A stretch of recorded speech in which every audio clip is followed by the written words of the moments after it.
Hello everybody and welcome back to my channel. If you're new here, welcome. And today we are going to work on making these paper roses, which I have so lovingly deemed my dark academia roses. Of course, we can do this with about any kind of paper, but I'm going to upcycle this book and make them a little bit more academia themed. So take note of everything that is on this table because that is what we're going to need. We're going to start by using this X-Acto blade to cut out some of the pages from the book. And don't worry if the edges are kind of rigid because you're going to trim them up to make it more of a geometric square. All right, so we need exactly 3 pages to make 1 roses, or 3 sheets, 3 squares, however you want to look at this, however you're using your materials.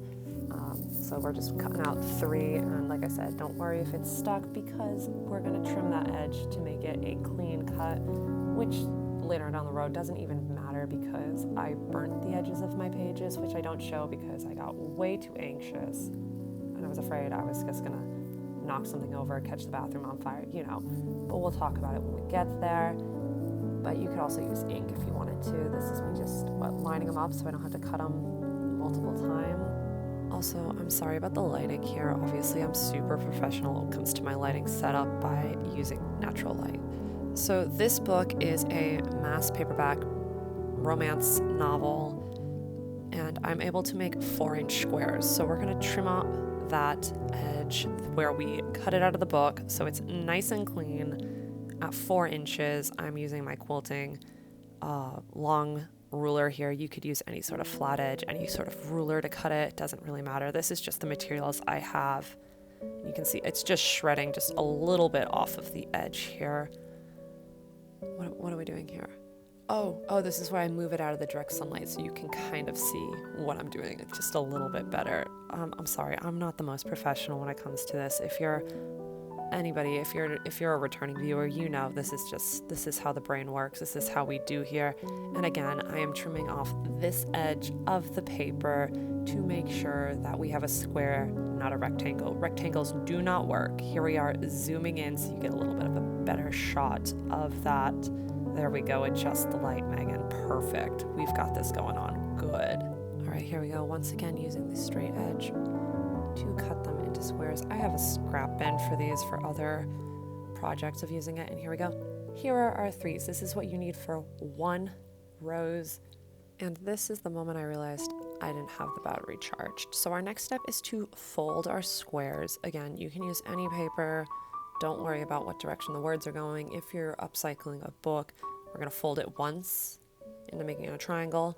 We're going to fold that triangle into another triangle.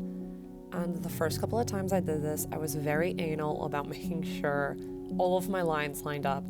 Honestly, it doesn't make too much of a difference. And we do it another time. How many times was that? Was that 3? I'm going to have to go back and watch it. All right, coming back from rewatching, it is 3 times. This is why I'm doing a voiceover and not talking you through it while I'm doing it because obviously I can't. And so we need to do this 3 times. So we're going to do it all over again. And remember at this point, 3 is what you need for 1. And if you're like me, you're going to have made a bunch ahead of time. So let's show off that it doesn't matter how many you make. We're going to get all of them. And then we're going to, oh wait, we're not getting all of them yet? Okay, so this is where you cut it. I've noticed that the deeper you make these curves, the easier one of the steps is going to be.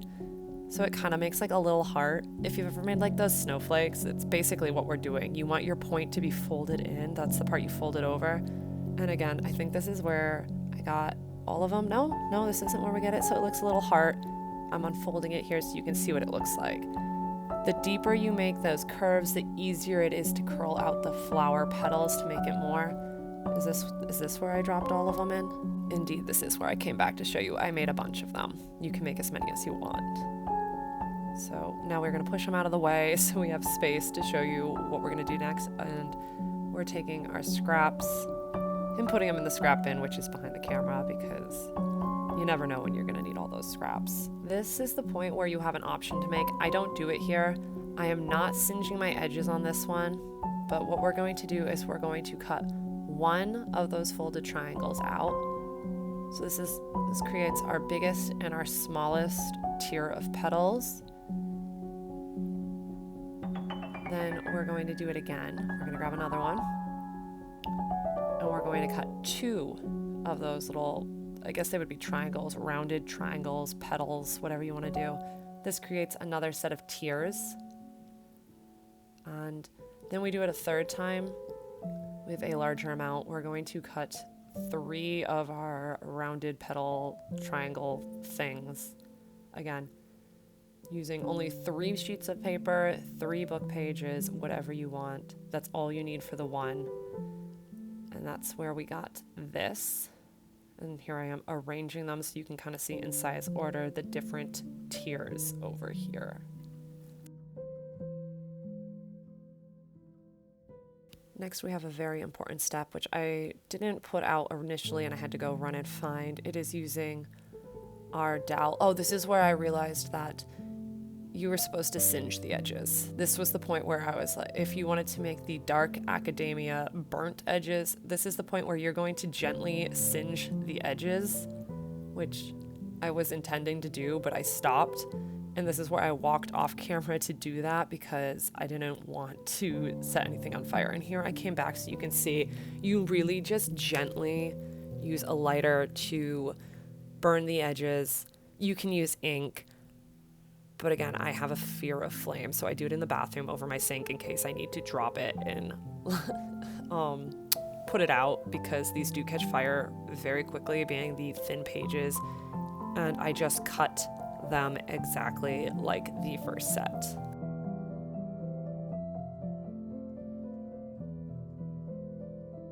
Right here is where you're going to start to see that I curl the edges of it with a dowel just to add a little bit of depth to it. And I then use the glue stick to glue the pages together. This takes quite a bit of time, so I did end up speeding this process up. And again, this is why I was saying that the deeper you cut those edges of the triangle, the easier it is to create this sort of curl for them. Otherwise, they just stick up. And we're using a Elmer's glue stick, any sort of thing. And you can kind of see in the background how they start to stack. This also gets like, when you burn it, you get like ash all over your hands, and sensory-wise, that just like gets me going. But this one you can see wasn't cut as nicely, and the edges are just more pointed, I guess.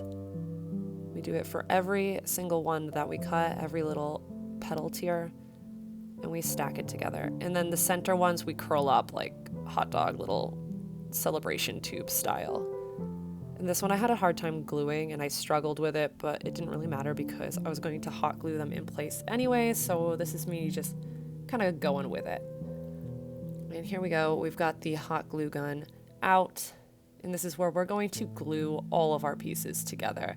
And this is the final little one petal, which I got out of shot, and you just like roll it up like a party sort of tube or whatever, cone.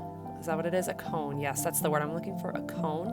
I don't always choose to use that centerpiece, and so in the end I don't end up using it. But first we're going to hot glue the largest tier of petals right in the center there.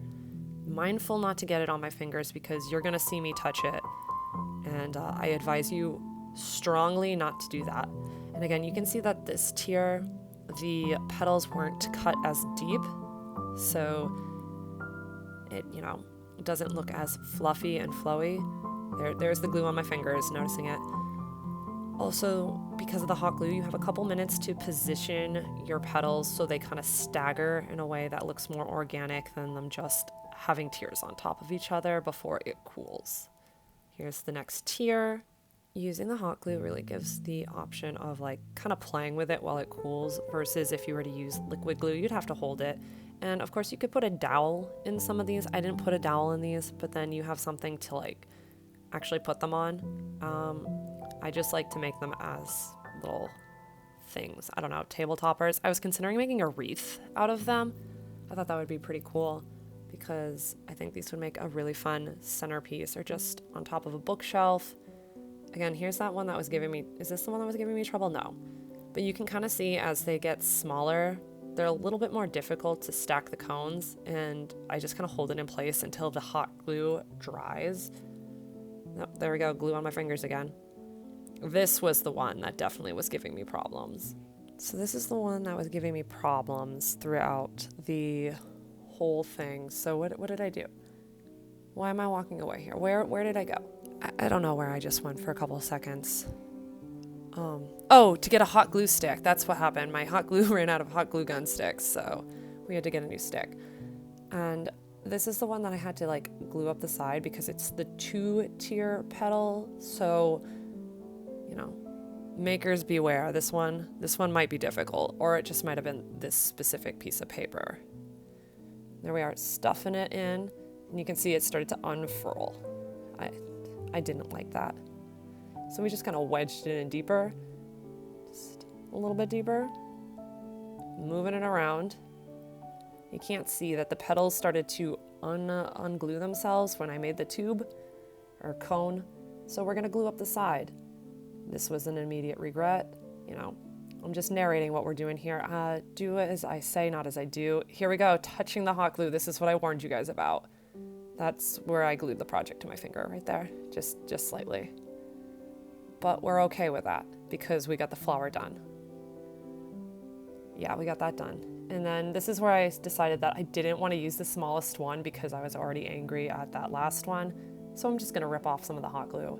Again, doesn't have to be perfect. It's just about the aesthetic, making it look like a vibe.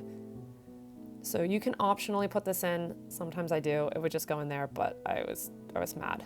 And this is our finished rose right here. There we go. This is all of that progress, all of that hot glue. And I think it's lovely. So thanks for watching. I hope that you make this and pull spider webs off when you put too much glue on, but I hope you enjoyed this tutorial and that you make it and that you tag me over on Instagram. If you do decide to make it, show me your creations. I love when you guys share and show me all these things. So I'll see you guys in the next one. I love you all. Thanks for watching. Bye-bye.